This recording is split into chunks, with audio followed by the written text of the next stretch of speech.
I want to talk about two issues today, very briefly. The first one is the debates that have happened this year in Parliament regarding how the Public Interest Disclosure Act is not working, etc. And that it's 20 years and maybe it needs to be updated. It needed to be updated on the day it was enacted. Both the issues I'm going to talk about today, which is the Parliament's turnaround on the Public Interest Disclosure Act, and about the charity Public Concern at Work and their role and their latest scams.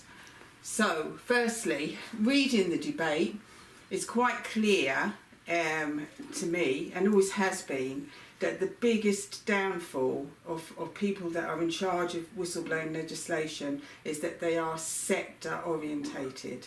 I'm social care and I believe life is the most important thing. However, I want to start from the premise of the girl who works in the corner shop, because unless you can step outside your own sector in order to protect all whistleblowers equally, then you are never going to get effective legislation.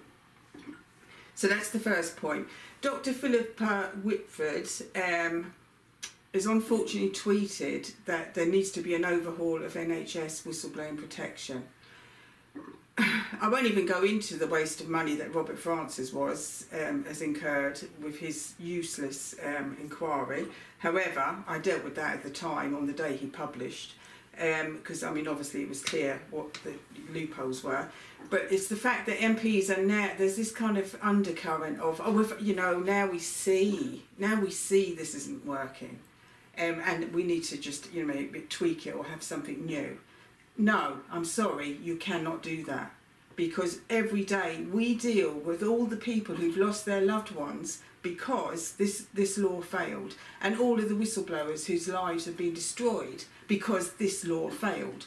And I will not tolerate anything new coming in or any discussion on this without that being redressed, because unless you actually deal with the injustice that was caused through this law and which was brought to the attention of Parliament at the time, then nothing will change.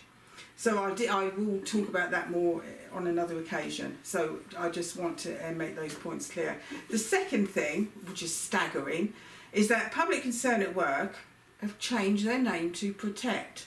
I can only presume that they're trying to put their past behind them. However, they haven't done a very good job of it.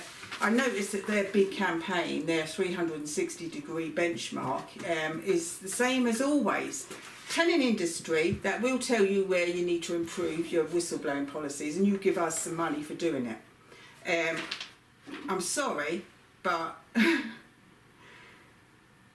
it's a conflict of interest and always has been. I'm staggered to see as well that Guy Dane from Public Concern at Work, or Protect as they want to be called, has written a celebration of their 25 years, a celebration. Tell that to the families who've lost their mothers and fathers and their children. Tell that to them that they've got something to celebrate. Tell that to all the whistleblowers and the thousands of them from the very first case to the present day who've been left with nothing because they did the right thing. And that's whistleblowers from all sectors. At the end of the day, I just think that this organisation is rotten to the core. I mean, Guy Dane, actually I remember ringing the Public Concern helpline, and I spoke to Guy Dane, and do you know what he said? He said, if it was that bad in his art house, the police would come. Well, I'm sorry, but we're still waiting for the police to come, and so are many other people that report appalling abuse in care homes. A recent story suggested that there is abuse in almost every care home in England. That's your 25-year anniversary celebration, Protect. That is your legacy. And believe me, we will not let you forget that, because every day I have to be dealing with people's lives being ruined because you had the chance to write a good law and you chose not to. You chose to target policies and procedures on whistleblowing. And believe me, I've yet to meet a whistleblower that's been protected by them. Policies and procedures are something in a folder on the top shelf that nobody knows about except the company when they get sued, and that folder's for their protection in a courtroom so that they can protect themselves against whistleblowers. How you can call yourself a whistleblowing charity, I do not know.